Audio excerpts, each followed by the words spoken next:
விதி, நீங்கள் இந்த பிரபஞ்சத்திற்கு எது தருகிறீர்களோ இந்த பிரபஞ்சம் அதை உங்களுக்கு திருப்பி தரும். ரொம்ப சிம்பிளா சொல்லணும்னா, ரொம்ப சிம்பிள். நீ எதை தேடுகிறாயோ அது உன்னை தேடுகிறது. இதை நான் ஒரு 17-18 வயசு பசங்க இருக்கிற காலேஜில் சொல்லிட்டேன். ஒருத்தன் எழுந்து கேட்குறான், மேடம் இன்னொரு வாட்டி சொல்லு. நீ எதை தேடுகிறாயோ அது உன்னை தேடுகிறது. நிஜமாவா மேடம்? நம்பலாமா? டே டே நான் அதை சொல்லலடா. நீங்கள் பயத்தை தேடுகிறீர்களா? பயம் உங்களை தேடும். நீங்கள் மரணத்தை தேடுகிறீர்களா? மரணம் உங்களை தேடும். கீழே விழுந்துருவீங்க. உங்கள் மனம் மிக மிக பலமானது. பிரபஞ்சத்தோடு அது கனெக்டட். இது நான் சொல்லுவது சத்தியம். இது சயின்ஸ். இது ஒன்றும் நம்பிக்கையின் பார்ப்பட்டு நான் சொல்லல, இது சயின்ஸ். இன்றைக்கு நான் சொல்லுகிறேன், நீங்கள் வீடுகளில் போய் உங்களுடைய மனதளவில் ஆழத்தில் நீங்கள் எந்த உயரத்தை எட்ட விரும்புகிறீர்களோ அந்த உயரத்தில் உட்கார்ந்து இருப்பது போல் காட்சி செய்து பாருங்கள், பார்ப்போம். வரவே வராது. திட்டம் இருந்தா வரும், டிட்டர்மினேஷன் இருந்தா வரும். பல நேரங்களில் நமக்கு வேல்யூ பண்ணவே தெரியறதில்லை. வேல்யூ பண்ண தெரிஞ்சதுன்னா பிரபஞ்ச ரகசியம் நமக்கு புரியும். இப்படி சொல்றேன். மேடம் பேர் என்ன?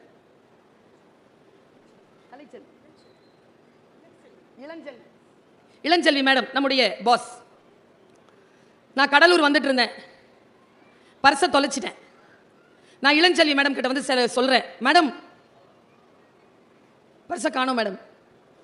மேடம் என்ன கேட்பாங்க? எங்க தொலைச்சிங்க? பஸ்ல மேடம். எந்த பஸ்ல? கிளாம் பக்கத்துல இருந்து ஏறின மேடம், தொலைச்சிட்டேன் மேடம். அடுத்து என்ன கேட்பாங்க? தென்னீங்களா? தென்ன மேடம். கிடைக்கல. ஓன அழுறேன். இவ்வளோ பெரிய பேராசிரியர் அழறதை பார்த்து ஒரே கேள்வி கேட்டாங்க, உள்ள என்னதான் இருந்துச்சு மேடம்? நான் சொல்றேன் 30 ரூபாய். இளஞ்செல்வி மேடம் என்ன சொல்வீங்க? என்ன சொல்வீங்க? போனா பர்சு 3 லட்சம் ரூபா. புருஷனால என்ன கிடைக்கும்? புருஷன் 3 லட்சம் ரூபாய், அவன் கொண்டு வந்து கொடுக்கறதெல்லாம் 30 ரூபா. மனைவி என்ன கிடைக்கும்? அது 3 ரூபா தான், அவன் 30 லட்சம்.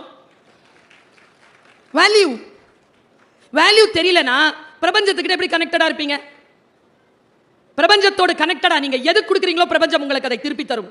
உதாரணத்துக்கு சொல்லுகிறேன், தவறுகள் செய்யாமல் உங்களை நீங்களே காப்பாற்றிக் கொள்ளுங்கள், குற்றங்கள் இழைத்து விடாதீர்கள். 2 விஷயத்துல வெல்பீங்கா இருங்க. ஒன்னு மெடிக்கல், இன்னும் ஒன்று லீகல் அண்ட் மெடிக்கல். 2 விஷயத்திலே வெல்பீயிங்கா இருக்கிறவன் மனித வடிவில் தெய்வமாக வாழ்ந்து விட்டு போகிறான். சட்டத்தின் முன்னால் குற்றவாளிகளாக இருக்காதீர்கள். உடல் உயிரியலுக்கு எந்த குற்றத்தையும் ஏற்படுத்தி விடாதீர்கள். சுய மற்றும் சமூக ஒழுக்கம். தவறு செய்தால் என்ன நடக்கும் தெரியுமா? நான் பெண், என் மகனோ என் கணவனோ என் தாய் தந்தையோ என்னுடைய அண்ணனோ தம்பியோ தங்கையோ அக்காவோ யாரையும் தவறு செய்துவிட்டு என்னிடத்தில் வந்து மன்னிப்பு கேட்டால் நான் மன்னிப்பேன். ஆனால் பிரபஞ்ச ரகசியம் என்ன தெரியுமா? மனிதர்கள் தான் மன்னிப்பார்கள். நீங்கள் செய்த குற்றங்கள், நீங்கள் செய்த தவறுகள் உங்களை மன்னிப்பதே இல்லை, உங்களை திரும்பி வந்துகிட்டே இருக்கும். இதை புரிந்து கொண்டால் தெய்வமாகலாம். தத்தம் கருமமே கட்டளை கல். அப்பா தமிழ் கட்டளை கல்லுன்ட்டான். உன்னுடைய கட்டளை கல் உன் கர்மம் தான், நீ செய்யும் வினை தான் சொல்லிட்டான். எது செய்தாலும் அது உங்களுக்கு திரும்பி வரும். முதல் விதி. 2வது விதி, வாழ்வில் எதுவும் அதுவாகவே நடக்காது, நாம் தான் நடத்தி காட்ட வேண்டும். 3வது விதி, சிலவற்றை ஏற்றுக்கொண்டால் மட்டுமே வாழ்க்கையில் மாற்றம் நிகழும். 4வது விதி, நாம் மாறும்போது நம்மை சுற்றி இருக்கும் நம் வாழ்க்கை மாறும். மிராக்கிள். இதெல்லாம் நான் சும்மா வேகமா சொல்லிட்டு போறேன், வீட்டில் போய் கவனப்படுத்திக் கொள்ளுங்க. நான் மாறினால் என்னை சுற்றி இருக்கும் எல்லாம் மாறும். சிலவற்றை நான் ஏற்றுக்கொள்ளுகின்ற பொழுது என் வாழ்க்கையை நான் மாற்றிக்கொள்கிறேன். நேற்று, இன்று, நாளை 3ம் ஒன்றோடு ஒன்று தொடர்புடையது. 5 விதி. இந்த 5 விதிகளை பின்பற்றுகின்றவர்கள் வாழ்க்கையில் சில பல உயரங்களை எட்டிவிடுகிறார்கள். நான் ரொம்ப பயமுறுத்துறதுக்காக சொல்லல. இன்றைக்கு நான் முதியவர்களை பார்க்கிறேன், இளைஞர்களை பார்க்கிறேன், பெண்களை பார்க்கிறேன். அவர்கள் தவிப்பை உணர்ந்த காரணத்தினால் இதை சொல்கிறேன். ஜெனரேஷன் மாறுது. என் காலத்தில், என் வயசுல இருக்கிறவங்க 45 வயதை கடந்தவர்கள் இங்க இருந்தீங்கன்னா ஒரு விஷயம் தெரியும் உங்களுக்கு. 3rd இயர் கிட்ட பேசுறதுக்கு ஃபர்ஸ்ட் இயர் நம்ம ஏங்குவோம் சார். இன்னைக்கு காலேஜில் நான் டீச்சரா இருக்கேன். ஃபர்ஸ்ட் இயர் கிட்ட பேசுறதுக்கு 3rd இயர் ஏங்குது. இன்னைக்கு அப்படி இருக்காங்க. நான் உங்கள் எல்லாம் பார்த்து நான் வருத்தப்படுறேன், என்னையும் சேர்த்து, மேடையில் இருக்கிறவங்களையும் சேர்த்து. நாம தான் பெரியவங்க பேச்ச கேட்ட கடைசி தலைமுறை. இந்த சிண்டு வாண்டு நண்டு முண்டு பேச்ச கேட்க தொடங்கி இருக்கிற முதல் பரம்பரை. நம்ம அம்மா அப்பா எல்லாம் நம்ம பேச்சு மேடம் கேட்பாங்க. எவ்வளோ இன்னசென்ட்டாக வளர்ந்தோம் நாம. 7ஆம் கிளாஸ்ல தான் எனக்கு ப்ரஷ் வாங்கி கொடுத்தாங்க எங்க அப்பா. அது வரைக்கும் கறி கோபால் பல்படி தான். நான் தலையண்டை வச்சு தூங்கி இருக்கேன் மேடம். எப்போ காலையில் விடியும் ப்ரஷ் யூஸ் பண்ணலான்னு. எனக்கு அப்போ என்ன தெரியல தெரியுமா? ப்ரஷ் தானே நைட்லையும் தேய்க்கலான்னு தெரியல. எவ்வளோ இன்னசென்ட்டாக இருந்திருக்கேன். 12 வயசில் அவ்வளோ இன்னசென்ட்டாக இருந்ததுனால தான் 45 வயசு கடந்து இவ்வளோ ஞானமாக பேசுகிறேன். அப்போவே எல்லாம் தெரிஞ்சிடணும் பிள்ளைக்கு. என் காலேஜில் வந்து ஒரு அம்மா கேட்குறாங்க, ஃபஸ்ட்டு ஸ்டாண்டர்ட் இங்கே கிடைக்குமா? காலேஜில், ஸ்கூலில் தான். அந்த ஸ்கூல் நல்ல ஸ்கூலா? எங்கள் ஸ்கூலு. போய் பாருங்கள் மேடம். ஃபஸ்ட் ஸ்டாண்டர்ட்க்கு நீட் எக்ஸாமுக்கு ப்ரிப்பேர் பண்ணுவாங்களா மேடம்? நான் என்ன சொன்னேன் தெரியுமா? ஃபஸ்ட்டு ஸ்டாண்டர்ட்க்கு நீட் எக்ஸாமுக்கு ப்ரிப்பேர் பண்ணால் உங்கள் பாப்பா லூஸாக போயிடும். ஒன்றும் விளங்காது. குழந்தையா இருக்க விடுறோமா? முதல்ல குழந்தைகிட்ட பேச தெரியுதா? ஆளுமையான குழந்தைகளை உருவாக்க வேண்டும்னு நினைக்கிறோம். ஆளுமையான குழந்தை எப்படி உருவாக்குவீங்க? என்கிட்ட விடுங்க 10 நாளைக்கு. கத்தி இல்லை, வயிற கத்தியா மாற்றி கொடுக்குறேன். குழந்தை தான் நம்ம கிட்ட மழலை பேசும். நாம குழந்தைகிட்ட மழலை பேசக்கூடாது. First rule. எனக்கு தொண்டை கட்டியிருக்கா? என்னை ஒரு வீட்டில் விருந்துக்கு கூப்பிட்டாங்களா? நான் போனேன்னா சாப்பாடு டேபிளில் சாப்பாடு வச்சுட்டு அந்த விருந்து தந்த ஓனர் சொல்கிறார், மேடம் பேசுங்க. சமையலறைக்கு வந்த முயலை சமைக்காமல் விடுவதில்லைன்னு கங்கணம் கட்டிட்டு பேசுங்க. நான் சொன்னேன், சரிங்க வாங்க வாங்க சார், தொண்டை கட்டி இருக்கு சார், பேச முடியாது. அவர் அப்படி அதிர்ச்சி ஆயிட்டார். ஒரு டம்ளர் சூடா தண்ணி கொடுங்க சார். அவரு இப்பவே வேணுமா மேடம்? அதுக்கப்புறமா, ஓ எனக்கு தானேயா தொண்டை கட்டி இருக்கு, உனக்கு நல்லா தானேயா இருக்கு, நீ பேச. குழந்தை தான் நம்ம கிட்ட மழலையில பேசும், நீ திருப்பி நல்லா பேச. நமக்கு தெரியவே மாட்டேங்குது. இதுக்கு தான் லேட்ரல் திங்கிங் வேணுங்கிறது. லேட்ரல் திங்கிங் கொண்டவர்கள் மிகச்சரியாக பிள்ளைகளை, மனைவிமார்களை, கணவன்மார்களை, தாய் தந்தையரை நான் ஒன்று சொல்கிறேன், பெரியவங்க இருக்கிறாங்கல்ல, அவங்களுக்கு நீங்கள் ஒன்றுமே செய்ய வேண்டாம். நல்லா இருக்கியான்னு மட்டும் கேளுங்க, சூப்பராக இருப்பாங்க. 90 வயசு 95 வயசு வரைக்கும் சூப்பராக இருப்பாங்க. நல்லா இருக்கியான்னு கேட்கணும். நான் அப்புறமா பேசுகிறேன். வெய், சாப்பிட்டியாமா? தலைவலிக்குதா? சொன்னியாமே தலைவலிக்குதுன்னு டாக்டர் கிட்ட போகலாம். நீ கூட்டே போக வேண்டாம், போகலான்னு சொல்லு, தலைவலி சரியாய். மொழி தெரிய வேண்டும் நமக்கு. மற்றவர்களிடத்தில் பேசுகின்ற பொழுது மொழி தெரிய வேண்டும் என்பதற்காக சொல்லுகிறேன். நமக்கு நம்முடன் பணியாற்றுகின்றவர்கள், நம்முடன் வாழக்கூடியவர்கள் எப்படியானவர்கள் என்கின்ற அறிவும் தெளிவும் இருக்கக்கூடியவர்கள் அவர்கள் மத்தியில் மிகச் சிறப்பானவர்களாக இருக்கிறாங்க. 2 உதாரணத்தை சொல்றேன். தண்ணி தெளிவா இருந்தா முகம் தெரியுதா? கொதிக்கிற தண்ணியில முகம் தெரியுமா? மனம் கொதிநிலையில் இருந்தால் உங்கள் முகம் யாருக்கும் தெரியாது, நினைவிலேயே இருக்காது. கொதிநிலையில் இல்லாமல் இருங்கள். என் காலேஜில் ஃபஸ்ட் இயர் ஹிஸ்ட்ரி படிக்கிற பொண்ணு குறிஞ்சி பாட்டு நடத்திட்டு இருந்தேன். குறிஞ்சி மலை சார்ந்த இடம். கூடுதலும் கூடுதல் நிமித்தமும் பிள்ளைங்களுக்கு விளங்குற மாதிரி சொல்றது சொன்னேன். கல்யாணம் ஆனால் எங்கடா போவீங்க ஃபர்ஸ்ட்னு கேட்டேன். ஆன்சர் தேன் நிலவு மலை அப்படி வரோன்னு நினைச்சேன்ப்பா. எழுந்திருச்சு பதில் சொல்லிச்சு, தனி கொடுத்தணும் மேடம். எங்க ஒத்த புள்ள பெற்று வச்சிருக்கிறேங்க நான், பையங்க. மனம் எப்படி இருக்கு பாருங்க. நான் ஒன்று சொல்றேன், ஏன் மலைக்கு போகிறோம்? மலை அமைதியாகவும் சாந்தமாகவும் குளிர்ச்சியாகவும் இருக்கிறது. மலை தேடி போகிறோம். நாமும் அமைதியாகவும் குளிர்ச்சியாகவும் இருந்தால் எல்லோரும் நம்மை தேடி வருவார். இது வாழ்வின் ரகசியம். பல நேரங்களில் நமக்கு இது புரிவதே இல்லை. இப்படி சொல்கிறேன், தெய்வமாக தெய்வ நிலை என்பது அழியா நிலை, அழியா புகழ். பாரதிக்கு ஏன் அழியா புகழ்? என்ன வித்தியாசம்? கம்பனுக்கு ஏன் அழியா புகழ்? வள்ளுவருக்கு ஏன் அழியா புகழ்? இவர்கள் எல்லாம் ஏன் அழியா புகழ் பெற்றார்கள்? ஏன் இளங்கோவுக்கு அழியா புகழ்? பாரதி இந்த நாட்டை சொல்லுகின்ற பொழுது ஏன் எப்படி சொல்லிவிட்டு போனான்? கல்வி சிறந்த தமிழ்நாடு, புகழ் கம்பன் பிறந்த தமிழ்நாடு, சிலப்பதிகாரம் என்னும் ஓர் மணியாரம் படைத்த தமிழ்நாடு, வள்ளுவன் தன்னை உலகினுக்கே தந்து வான் புகழ் கொண்ட தமிழ்நாடு ஏன் இவர்களை சொன்னான்? கருத்தியல் தானேங்க பாரதியின் கருத்தியல். நீங்கெல்லாம் பாரதி எப்படி புரிஞ்சு வச்சிருக்கீங்கன்னு எனக்கு தெரியாது. நான் பாரதியை நினைச்சாலே என் மனசெல்லாம் அப்படி உருகிருதுங்க. இப்படி நினைப்பானா ஒருவன்? இப்படியா நினைச்சிருக்கிற நீ? அவனுடைய ஒரே ஒரு பாட்டு போதுங்க நம்ம எல்லோரும் அவனை கொண்டாடுவதற்கு. உங்களில் யாரேனும் அந்த மனநிலையில் இருந்தால் உங்களையும் இந்த பிரபஞ்சம் கொண்டாடும். அவன் சொல்றான் ஒரு பாட்டில், பேசா பொருளை பேச நான் துணிந்தேன். யாரும் பேசாத பொருளாம் அவன் பேச துணிகிறான். கேட்கா வரத்தை கேட்க நான் துணிந்தேன்.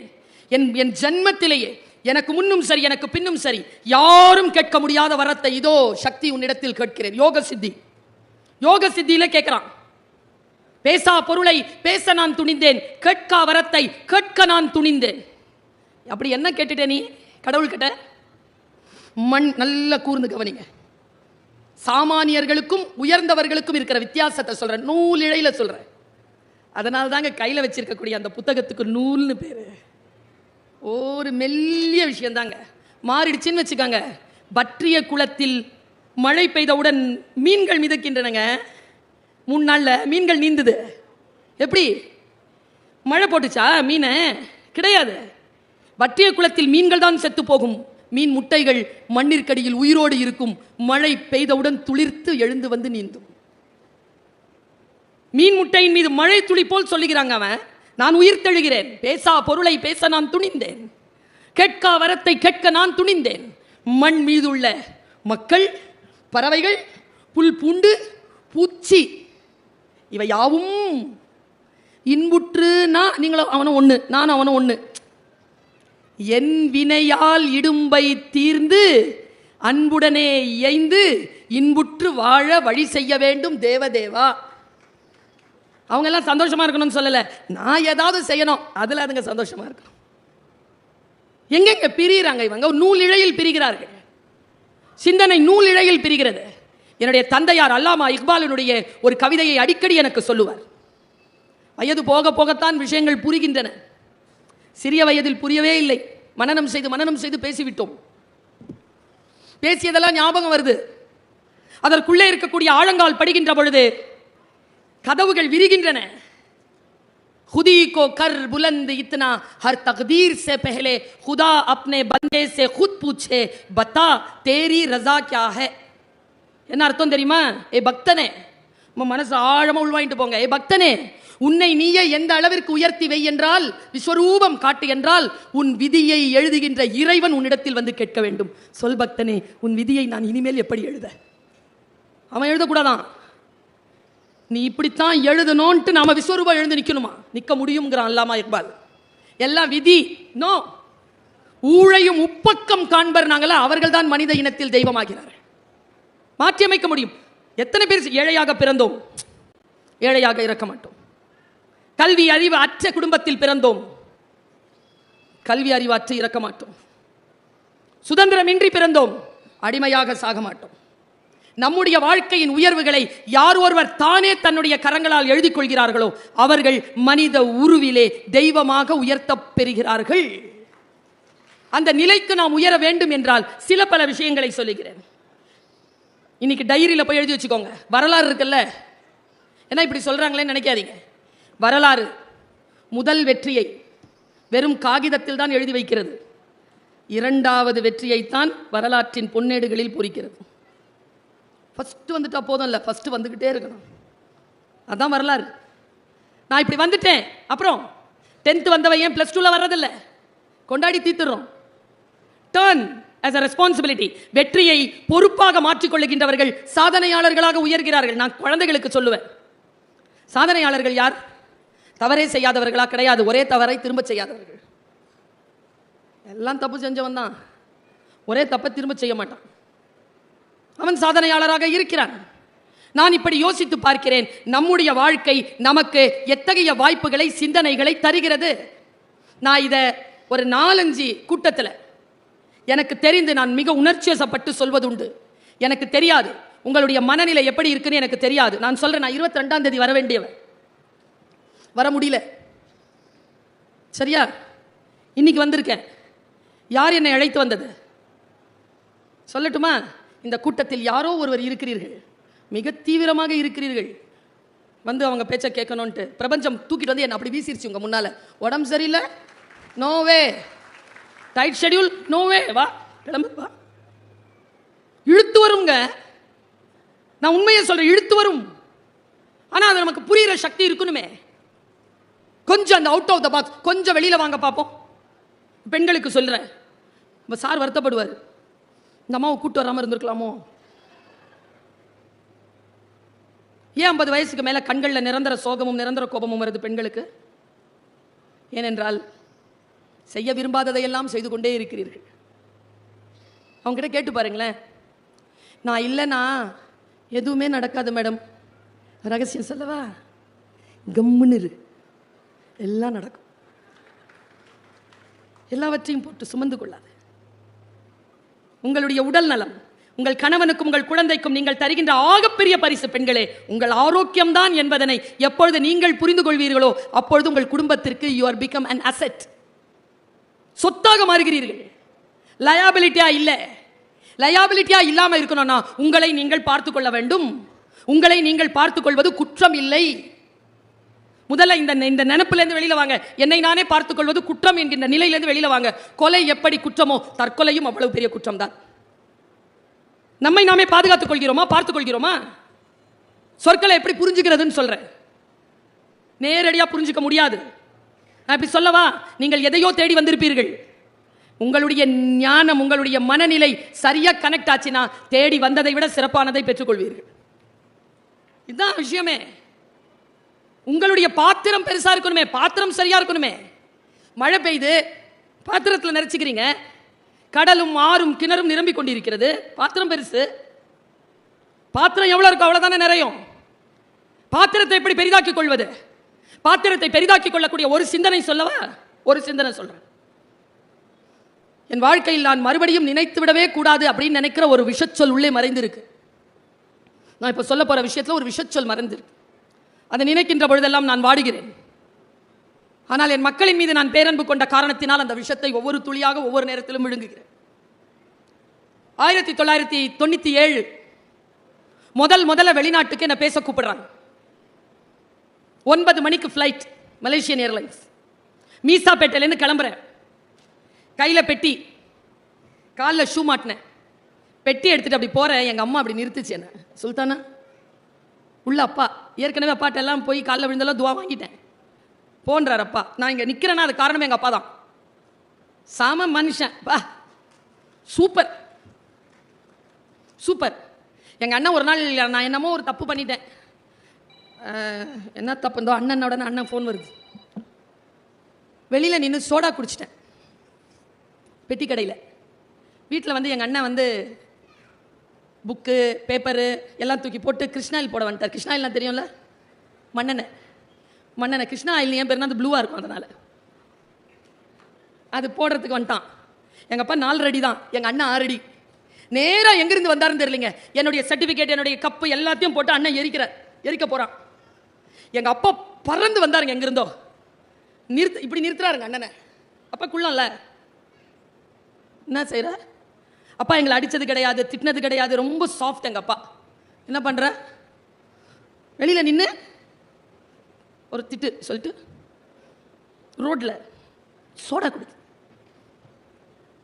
என்ன பண்ண போற? எரிச்சிடலாம். நாலுலேருந்து ஸ்கூல் கிடையாது.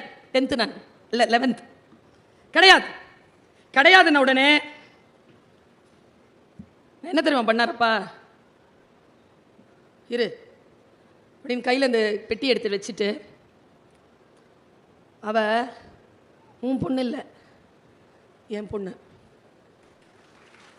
அவ குடிச்சா வெளியில் நின்று குடிச்சானா குடிக்க வேணாம்னு சொல்ல அவ செய்ய மாட்டா. இல்லை அவ துணியெல்லாம் போட்டு எரிப்பேன் அப்படின்னு சொன்னா இல்லை. அண்ணன் இது எப்போ தெரியுமா சொல்றார்? அப்பா இறந்த அன்னைக்கு சொன்னார். இவரால் தான் நீ நின்று கொண்டிருக்கிறாய், இவரால் தான் உலகமெல்லாம் சுற்றுகிறாய், இவர்தான் எத்தனையோ சங்கடங்களை கடந்து உன்னை அப்படி தூக்கி நிறுத்தியவர், உன் தகப்பனார், அவருக்காக துவா செய் என்று சொன்னார். அந்த அப்பாவை பத்தி ஒரு மேட்டர் சொல்றாங்க எங்க அப்பா. Super matter. கையில நான் ஒரு 5 நிமிஷத்துல முடிச்சிடறேன். கையில சூட்கேஸோட நிக்கிறேன். அம்மா கேட்குறாங்க, எத்தனை மணிக்குமா ஃப்ளைட்? 9 மணிக்கு. இப்போ மணி 4 தானே ஆச்சு? ஆமாம். ரொம்ப தூரம் போகணும்ல, ஆட்டோவில் போகணும். ஒன்று செய், ஒரு வார்த்தை சொல்கிறேன் கேட்டுப்போ. என்னம்மா? நீ பிறந்த போது உங்கள் அப்பா உன்னை பார்க்க வரல. ஏன்? எங்கள் அப்பாவை பார்க்குறேன். எங்கள் அப்பா இப்படி குனிஞ்சு உட்காந்துருக்கேன். ஏன் பார்க்க வரல? கருப்பா பிறந்துட்ட பொண்ணு, மறுபடியும் அப்பாவை பார்க்குறேன். உண்மைதான், எங்கள் அப்பா என்னை பார்க்க வரல. எங்கள் அம்மா என்ன பண்ணியிருக்கு, 3 நாளில் எடுத்து வெளியில் போட்டிருக்காங்க அம்மாவை. குழந்தைய கீழே விட்டா ஜன்னி பிடிச்சிக்கொண்டு பழைய சேலையில் என்னை சுற்றி இப்படி உட்கார வச்சுக்கிட்டு கையில் இருக்கிற பொட்டி தூக்கிக்கிட்டு அந்த கூடை தூக்கிட்டு வெளியில் வந்துட்டாங்க. 1 ரூபா இருந்தது. துப்புரவு தொழிலாளருக்கு அந்த அம்மாக்களுக்கெல்லாம் 75 பைசா கொடுத்துட்டு 4 பயத்தில் அம்மாவுக்கு பால் வரல, நான் எனக்கு பால் இல்லை. வெளியில் வந்து பஸ் ஏற தெரியாது, அப்பா வீட்டுக்கு போக தெரியாது. அம்மா இதெல்லாம் சொல்கிறாங்க. எப்போ? பெட்டி வச்சுட்டு நிற்கிறேன், தெரியாது. மாமா வீட்டுக்கு போகிறேன். ரிக்ஷாக்கார ஒருத்தர் இருந்தார், பார்டர் தோட்டம் ஸ்டான்லி ஹாஸ்பிட்டல் கிட்ட கூட்டு போவியா, பச்சை உடம்புக்காரி, புள்ள பெற்றிருக்கேன், புருஷன் பார்க்க வரல, மாமனார் வீட்டுக்கு போனோம். அவர் ஏற இறங்க பார்த்தாராம், 1 ரூபா ஓனாராம். இந்த பாரு 4 தான் இருக்குது, 4 உனக்கு கிடையாது, 15 பைசா தான் உனக்கு. 15 பைசா பிள்ளைக்கு பாலுக்கு, உனக்கு 10 பைசா தான். கூட்டு போவையா இல்லையான்னு மிரட்டியிருக்காங்க. ஏறுமான்ட்டாங்க. அம்மா சொல்கிறாங்க, இப்படி தூக்கிட்டு உன்னை ஏறினேன், அப்போ 2 காலம் இப்படி என் பழைய புடவையிலேருந்து தொங்கிட்டு இருந்தது, இத்தினூண்டு கால் பிங்க் கலரில் இப்படி ஆடிக்கிட்டு இருந்தது. ரிக்ஷாவில் அனாதையா யாரும் இல்லாமல் உன்னை நான் இப்படி ஏற்றிக்கிட்டு வந்தேன். அந்த 2 பிங்க்கு கால் தான் இப்போ செருப்பு போட்டுக்கிட்டு ஃப்ளைட் ஏற போகுது. எங்கே கனெக்ட் பண்ணுறாங்க அம்மா, அது மேட்ரு இல்லை. போகும்போது கடல் எங்கேயாவது இருந்துச்சுன்னா கால் நினச்சிரு. நான் சொன்னேன்ல, மனம் இருந்தால் பறவை கூட்டில் மான்கள் வாழலாம். பெருசு பாத்திரத்தை பெருசாக வச்சுக்கிறது. எப்படி சொல்கிறாங்க பாருங்க. போகிறேன், கடல் இருந்தால் கால் நினச்சிரு. ஏன்? என் புள்ள கால் தொட்ட தண்ணி உலகமெல்லாம் சுத்தம். அது மேட்ரு, அதுவும் மேட்ரு இல்லை. நான் போனேன், கால் நான் நினச்சேன். இப்போது 31 நாடுகளுக்கு மேல் பயணம் செய்து கொண்டிருக்கிறேன். சூட்சுமம் என்ன தெரியுமா? ஒரு டிக்கெட்டை கூட சொந்த செலவில் வாங்கினதில்லை. இப்போ போயிட்டு வர்றது கூட மாவட்ட நிர்வாகம் தான் கொடுக்குது. இது ஏன் நிகழ்ந்தது தெரியுமா? என்னை கூட்டிகிட்டு போனார்ல ரிக்ஷாக்கார், 10 பைசா வாங்கலை. 10 பைசா செலவில்லாமல் பிறந்த 3 நாளில் தொடங்கின பயணம் இதோ இது வரைக்கும் போயிட்டு வந்துட்டு இருக்கேன். எப்படி வரும் ஆசீர்வாதம்? சிட்டுக்குருவிதான். விரிக்க விரிக்க தெரிஞ்சது இல்லை, நான் சிட்டுக்குருவி இல்லை, நான் ராஜாளி. சிறகை விரித்து பாருங்கள், புரிந்து போகும். வாழ்க்கை ஒரு முறைதான். இப்படி சொல்லி நிறைவு செய்கிறேன். என் தமிழ் உறவுகளே, வாழ்க்கையை கொண்டாடுவதற்கு நாட்களை தேடாதீர்கள். வாழ்வின் ஒவ்வொரு மணித்துளியும் கொண்டாடுவதற்கு தகுதியானதுதான். வாழ்க்கையை ஒவ்வொரு வினாடியும் அறத்தோடு கொண்டாடுகின்றவன் மனிதருள் தெய்வமாகலாம். வாய்ப்புக்கு மகிழ்ச்சி. வணக்கம்.